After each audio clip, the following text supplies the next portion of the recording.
Good morning. Hello, good morning everyone. Kung may natira tayong kanin, ito po, natirang kanin, no? Ay gagawin ko pong ganito to, yung masarap na almusal, ano?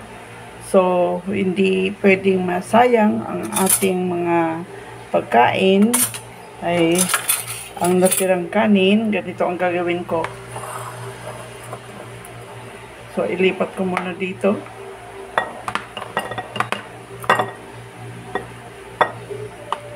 Pwede tayo mag-chop ng carrots, kamatis, or ibang vegetables na gusto nyo. So, itong natirang kanin ay gagawin natin na masarap na pagkain ulit, no? So, may na-chop ako dito. Ilagay ko lang, simple lang. Lagay ko lang ang aking na-chop na onions, white onions lang. Ganito lang kabilis at ganito lang kadali, no? Hindi masasayang. Bell pepper na green. Pwede rin chop na carrots. Pwede rin. May veggies. And then, may chop akong tomato. At konting luya. May na-chop din akong konting luya.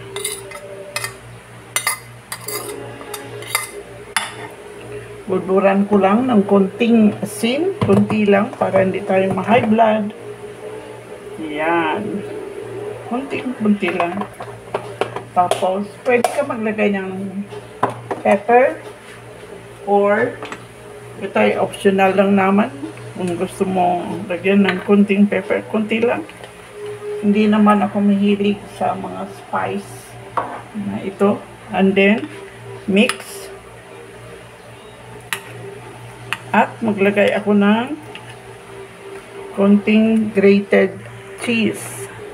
Pangdagdag nam-nam lang. Ito ay optional din. Pwedeng maglagay, pwedeng hindi. No? Pero maglagay ako konting-konti lang. Pangdagdag di nam-nam. Kaaya-ayang sarap.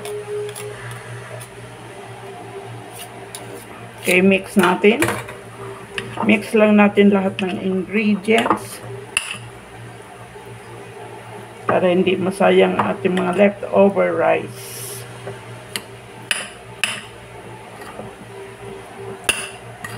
So, pwedeng carrots, pwedeng tomato and onions, or spring onions.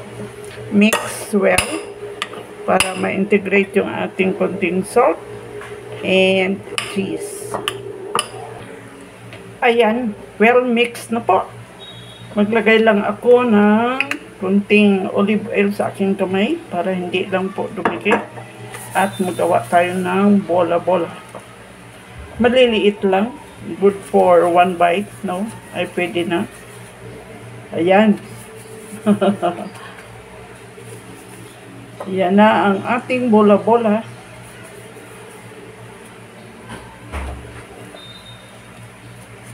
Pwedeng optional, pwede tayo maglagay ng cheese sa loob, pwedeng hindi, no?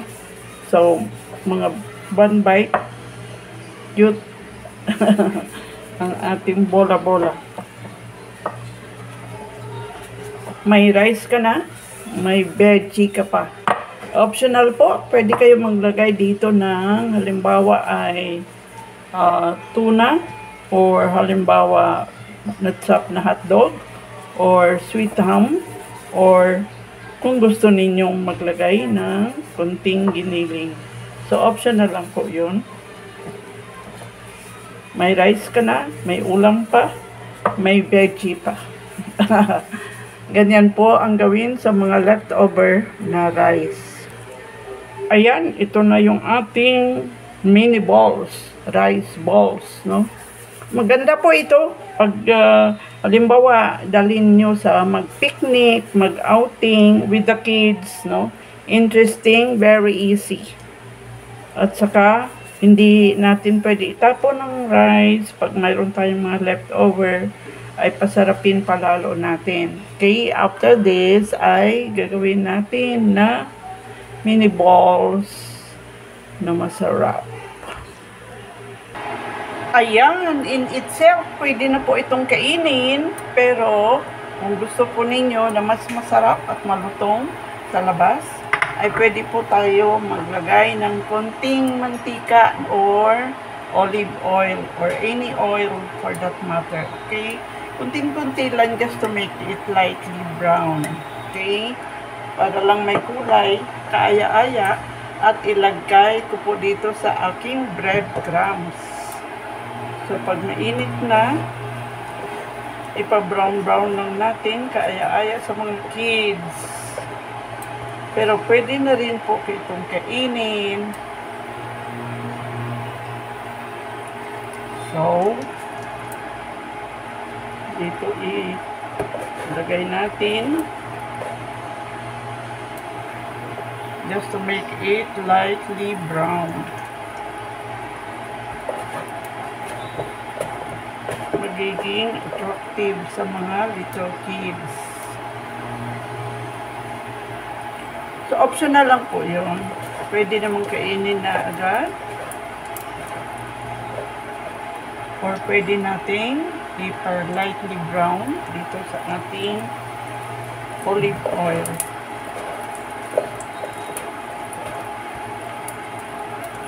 Madali lang po yan kasi, kaya kailangan low fire at saka mabilisan.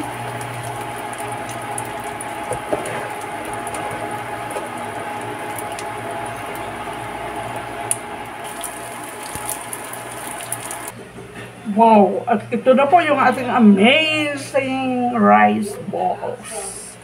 Kaganda-ganda. Sure po ako masarap ito. No? Okay, tikman natin. Kasi ang test daw ng masarap na niluluto ay pag masarap.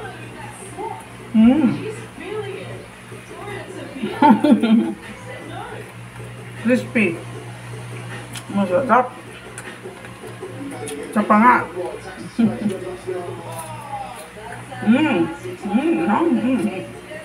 Yummy.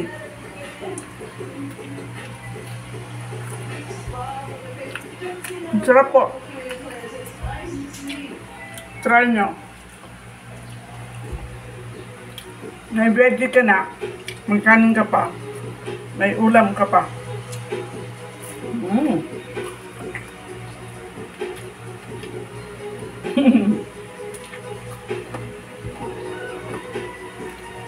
Thank you for watching my vlog. Bye-bye.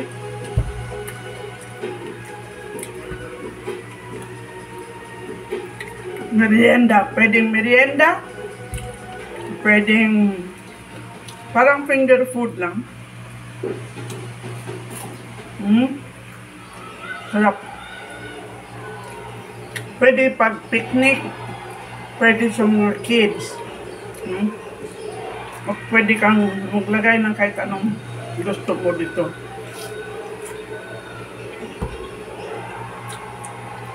Bye! Please